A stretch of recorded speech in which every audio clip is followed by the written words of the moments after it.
Halo teman-teman, di depan saya sudah ada HP Jepang lagi. Ini adalah Sony XZS.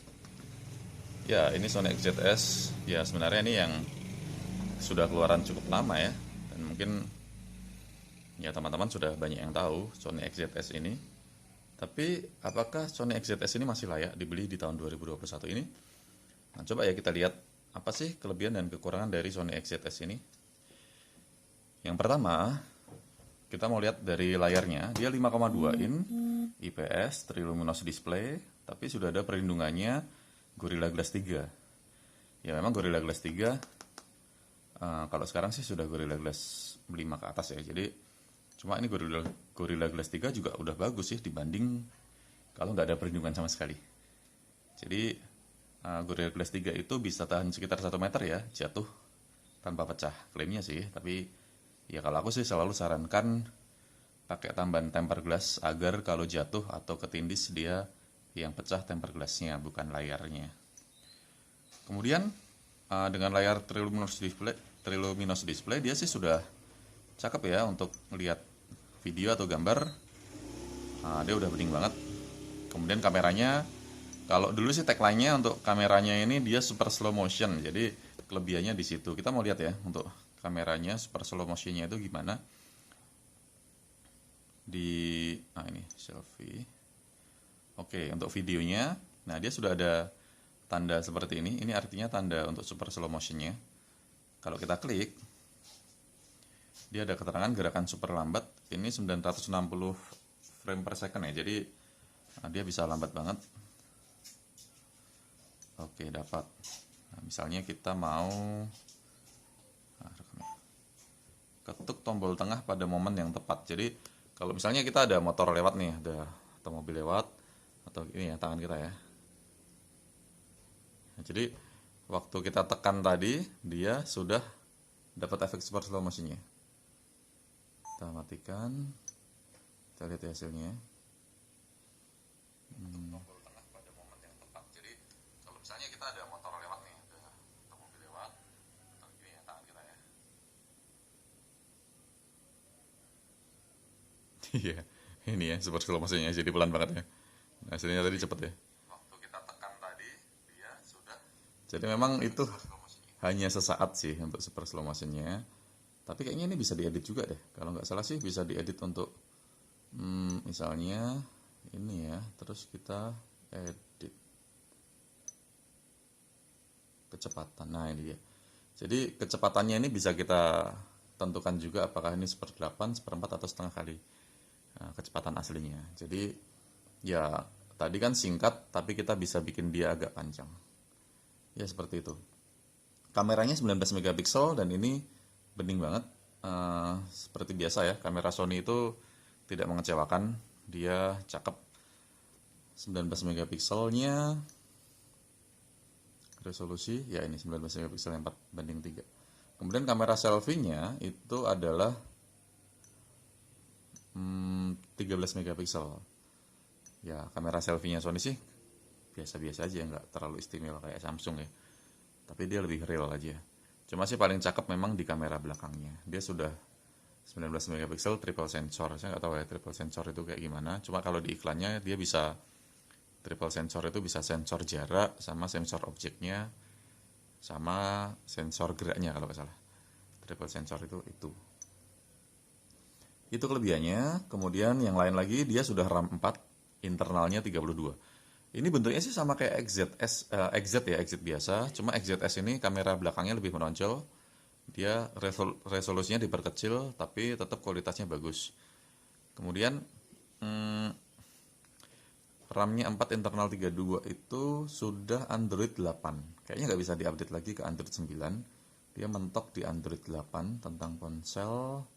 Ya, versi Android-nya 8. Jadi mentok di situ. Tapi sih kalau untuk sosial media ya Android 8 masih cukup, untuk zoom juga masih bisa. Kemudian fingerprintnya di samping, ini yang saya suka dari Sony karena belakangnya jadi polos begini ya, tapi ada fingerprint depan juga polos, ada fingerprintnya di samping sini, jadi lebih keren. Dan seperti biasa ada tombol shutter untuk foto. Ini memudahkan kita kalau untuk ambil foto posisi begini ya, kita nggak perlu repot-repot pegang klik layarnya, tapi cukup pakai tombol shutter aja. Nah, seperti ini. Hasilnya ya pasti bagus. Atau bisa juga tombol shutter ini waktu kita pakai di air. Misalnya kita mau fotografi untuk air ya, kita sambil berenang atau sambil nyelam kita mau foto-foto, kan pasti tombol atau kameranya ini nggak sensitif, jadi nggak respon. Nah, kita bisa pakai tombol shutter ini untuk kamera. Kemudian untuk bodinya seperti biasa, dia bodinya kotak. Khas Sony ya, bodinya kotak, tapi ini cukup keren. Waktu itu sih elegan banget ini ya. Zaman waktu pertama kali saya jual yang ini, yang XZS ini, harganya masih 1,6 atau kalau nggak salah. Masih mahal banget lah pokoknya. Dan itu buat saya ini keren banget. Tapi lama-lama dilihat ya biasa-biasa aja, karena yang lebih keren udah mulai muncul yang lebih banyak. Kemudian dia sudah Type C, fast charging, tapi yang 2,5 ampere nih ya. Belum yang 3.0. Baterainya kecil, dia cuma 2900 mAh. Jadi kalau Sony ini selalu baterainya di bawah 3000 yang versi-versi lama ya, 2900, dan itu bakalan cepat habis deh kalau untuk nonton YouTube dan sebagainya. Tapi kalau untuk harian sih ya masih cukup, mungkin dari pagi sampai sore, harus ngecas lagi ya. Setelah itu lanjut ke malamnya. Itu kelebihannya ya. Dia pakai aluminium juga, jadi kelihatan elegan dan kokoh. Kekurangannya adalah dia panas ya, Snapdragon 820 ini panas banget. Jadi kalau untuk main game atau nonton YouTube yang lama gitu, kalau nonton YouTube sih nggak terlalu panas ya, mungkin 1 jam itu baru panas. Tapi kalau untuk main game ini berasa banget. Atau untuk ambil video, jadi misalnya kita ambil video nih, HP-nya sih nggak panas, tapi waktu sudah sekitar 20-an menit gitu, 15 sampai 20 menit, dia force close sendiri kameranya karena panas. Padahal sebenarnya sih nggak terlalu panas, dipegang ini nggak terlalu panas, tapi mungkin komponen dalamnya ya panas ya. Jadi dia cepat force close-nya di angka 15 menit sampai 20 menit. Itu kekurangannya. Ya sama dari segi baterai tadi, baterainya kecil. Terus ya kekurangan yang lain ya udah nggak bisa update lagi, Android-nya cuma mentok di 8. Tapi secara overall dengan harga yang hanya 900.000, bawah 1 juta ya, kita dapat RAM 4, internal 32, Snapdragon 820, Gorilla Glass 3, sudah Type C fast charging walaupun 2,5 ampere, 4G, dan ini Docomo, jadi 4G-nya ini 4G plus, jaringannya all operator ya, 4G plus, anti air, ada NFC-nya. Jadi saya rasa untuk harga 900.000 worth it lah ya, masih layak lah dibeli di tahun 2021 ini. Dan untuk harian, sebenarnya untuk fotografi pun dia masih bagus banget, atau untuk bikin video pun dia masih cakep banget. Misalnya mau bikin video untuk YouTube, dia juga masih cakep. Cuma kekurangannya yaitu tadi, dia nggak bisa ngambil video lama-lama, paling-paling ya cuma 20 menit, 25 atau maksimal setengah jam. Itu sudah first close biasanya panas banget. Tapi kalau untuk ngezoom, pengalaman sih untuk daring ya, untuk ngezoom itu bisa 1 jam lebih sih ya. Ya 1 jam, 1,5 jam pun bisa. Tapi ya itu, dia jadi panas sih. Kadang-kadang kalau sudah panas itu dia jadi agak kayak ngelak-ngelak gitu untuk zoomnya. Jadi kadang-kadang kita mau pencet tombol mute sama unmute-nya itu agak lambat gitu loh. Tapi sih nggak force close, beda sama kalau kita pakai kamera untuk video. Ya itu dia kelebihan dan kekurangan dari Sony XZS.